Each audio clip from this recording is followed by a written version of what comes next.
nagarra caaluu nagaa waaqayyoo waaqa jiraataa bakkaaf kallattii iddoo isin jirtan hunduma keessatti isiniidhaaf habaayatu hordoftoota Qiddist YouTube jedhu jalatti kan argamtan hunduma keessaniidhaaf akkam jirtu nagaa keessaniidha addunyaa mararra kan jirtan nagaan waaqayyoo isiniidhaaf habaayatu isiniin jechuun jaaladha guyyaa har'aa immoo dubbii sagalee waaqayyoo isa jiraataa isa jiraachisaa wangeela keessaa siniif jira akkasuma obboleettii koo tokkoon baay'een galateeffadhaa gooftaan si haa eebbisu jechuun jaaladha biiftuu YouTube galatoomi siin jedha baay'ee akkasumallee mee luqqisii macaafa qulqulluu keessaa qabadhu kootu naan jettee jirta kina akkas fakkaadhee asum taa'eenanii egaa dubbii sagalee waaqayyoo nuuf qooda jechuudha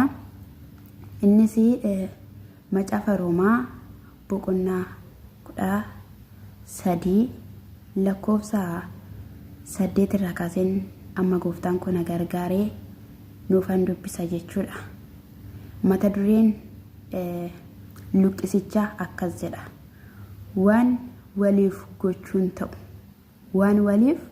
gochuun ta'u maalidha laata wanti waliif gochuun malu Yesuus Kiristoos inni guddaadha haleluuyaa jiraataadha waaqayyo haleluuyaa anifati maal waliif gochuu qabna mee maalidha wanti nuti waliif gochuu qabna nan dubbisa maqaa Yesuus Kiristoos namicha Naasreetitiin akkana jedha wal jaalachuu irraa kan hafe gatii walii dubbistan hin qabdan namni nama jaalatu waan seerri isa irraa barbaadu raawwachuu isaatii jedha gooftaan Yesuus Kiristoos kan eebbifamee fi kan kabajame haa ta'u wal jaalachuu irraatiin kan hafe gatiin maali wal dubbistaniif hin qabdani wal jaalachuu irraan kan hafe haleluuyaa jaalala bara keenya keessa kun jira namni jaalalaan wal dubbisaa jira moo jaalalaan wal kunuunsaa jira moo jibba wal kunuunsaa jira kana anumaaf siniifan dhiisa garuu namni nama jaalatu seera maal ta'a isaa irraa barbaadu raawwachuu isaatii seera namni nama jaalatu namni nama kunuunfatu Yesuus gooftaadha abboomamuun dhiifama abboonni in ejjiin in ajjeesiin in atiin waan nama in awwiin jedhanii warri kaanis hundinuu dubbii tokkicha isaa nama akka ofii keetiitti jaaladhu jedhuun in xumuramu jedha abbootiin maaliin ta'een in ejjiin in atiin in awwiin egaa nu haa gargaaru jenna bara kana ejjitoonni sobdoonni attoonni hinaaffitoonni kumaatamaan jaalalaan caalanii jiru garuu waaqayyo gooftaan kana irraa nu haa deebisu jechuun jaaladha namni nama erga jaalate waan amaa isa irratti in hojjetu kanaafis nama jaalachuun seera raawwachuudha namni nama jaalate maaliin ta'u waa namarratti in hojjetu yookiinis waa namarratti ijaalu hawwiin isaa nama jaalate sanaa fi wanta badiisaa miti wanta ceebboo miti waanuma gaariidha jechuudha egaa waaqayyoo nu haa gargaaru yeroo itti dura amane caalas amma guyyaan fayyinaa waan nutti dhiyaateef yeroon kun yeroo itti irribaa dammaquun sin irraa jiru ta'uu isaa beekaa jedha.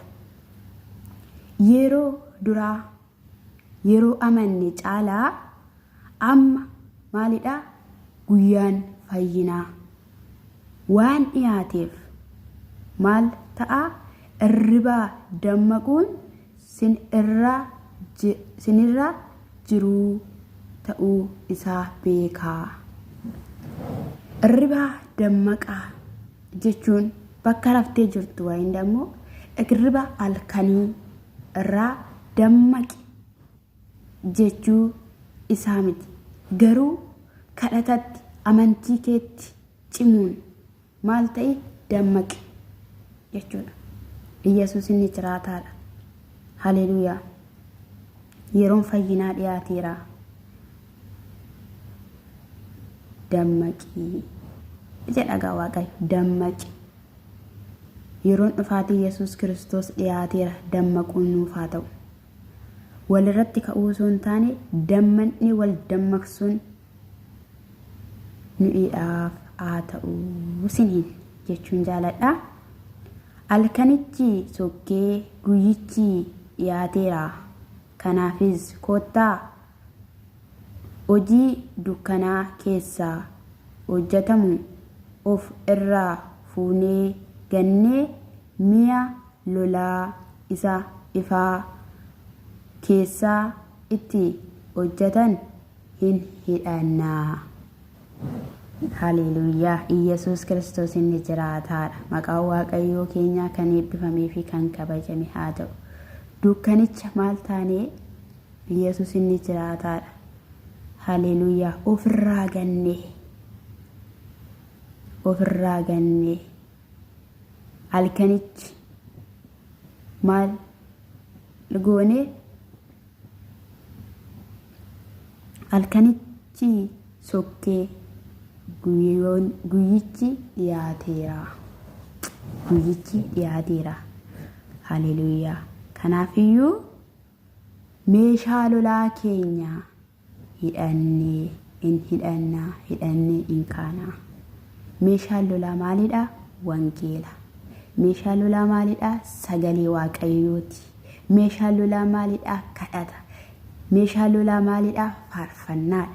Hidhannee ka'uun anaaf siniidhaaf haa ta'u. Dhugaadha. Haala kam keessattiyyuu kan akka dubbii sagalee Waaqayyoo furmaata namaa laatu hin jiru. Kan akka Waaqayyoo tasumayyuu hin jiru. Kan akka Waaqayyoo goonni tasumayyuu addunyaa kanarratti hin argamu. Gaafa mala dhabne, gaafa lafa lixaa dhabne, gaafa hiriyaa nurraa sokke, gaafa hin fayyitu jedhanii abdii nurratti kutatan, gaafa bakka waa'ee keef kadhadhee dadhabeera, waa'ee kees kana jedhee dadhabeera, wanti godhamu hin jiru. Namni akkas jedhamtan jirtu an akkas jedhamee beeka. Bakka waa'een kee dhumateera. Waan goonus hin qabnu. Ati fayyuu dadhabdeetta. Cal jenni Waaqayyoon eeguu qabna jedhamee beekani waa'ee koodhaaf. Namni abdiinaaf kutateera. Garuu Yesuus abdiinaaf hin kutan. Hin jiraattamu. Duutee galtee biddeena nyaattamu. Duutee galtee oolmaa Kiristoos odeessitamu. Duutee galtee gaarummaa Kiristoos odeessita. Namni duutee galte. Namni sitti bu'anii galte waa'ee Kiristoos haasa'i. Ittiin saalfatiin amma dandeessu, amma beektu, amma siif kenname haasa'i waa'ee Kiristoos. Ani du'een galee, natti bu'ameen galee. Oolmaa Waaqayyoo jabaadha. Anillee wallaaltoo isaatiidha. Nama gatii hin baafne, nama cubbamtuu, nama dararamtuu inni jaalate. Sanas ta'ee kan faarfannaa kana naaf affeerama. Yesuus inni jiraataadha.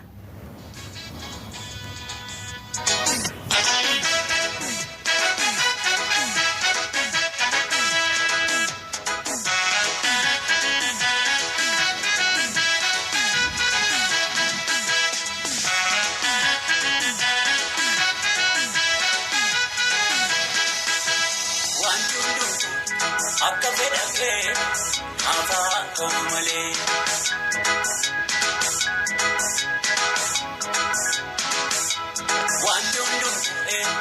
fedake nafa tomale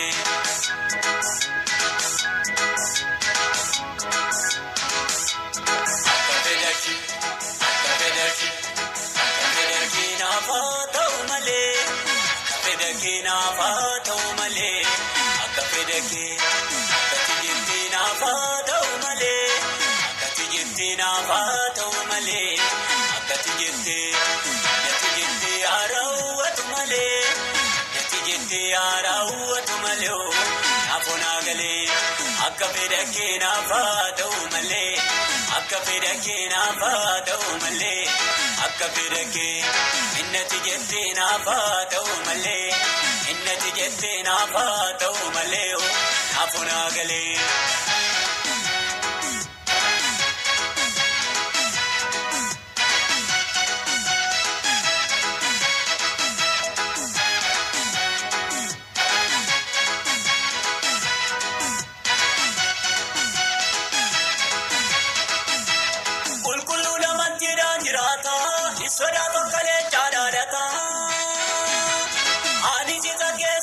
Toko omana nari atudinne ko akafeda sana fato male nafato male wani nijede na fato male nafato male akani jede na fato male nafato male yani kara sana fato male nafato male akafeda sana fato male nafato male akafeda sana fato male afuna gale akafeda sana fato male afuna gale akafeda sana fato male afuna gale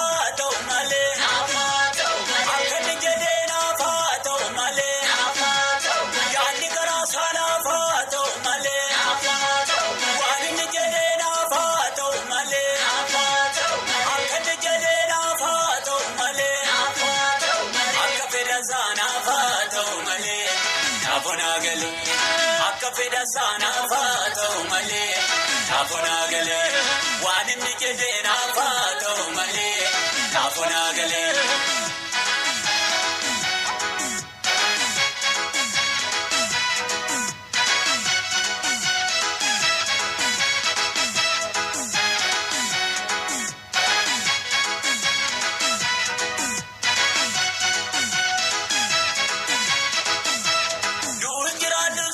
Keti na tolus badu sila kan keti beke sitok ken nano ingapu gabajallo ta take napu wanti undumpu akafeda ke nafa to male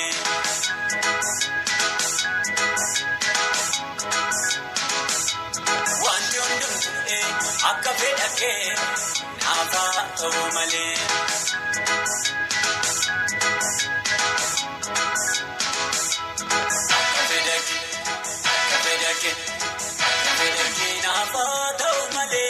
Akafedakina fato male akafedake akatijintina fato male akatijintina fato male akatijinte natijinti arawatu male natijinti arawatu male afuna gale akafedakina fato male akafedakina fato male akafedake akatijintina fato male akatijintina fato male akatijinte akafeda sana fato male nafato male wani nijede na fato male nafato male akatijede na fato male nafato male yani kara sana fato male nafato male akafeda sana fato male nafato male akafeda sana fato male afuna gale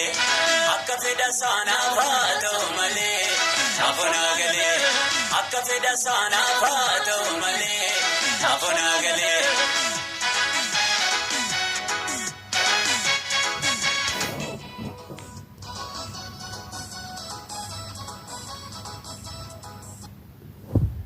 tole waaqayyo maqaan isaa haa eebbifamu siniin jechuun jaaladha hundumaa dura gooftaanii inni lafaaf samii uume nuti immoo gidduu isaa akka jiraannuuf haala nu mijeessee ofii isaatiif inni jalqaba nu beeke haa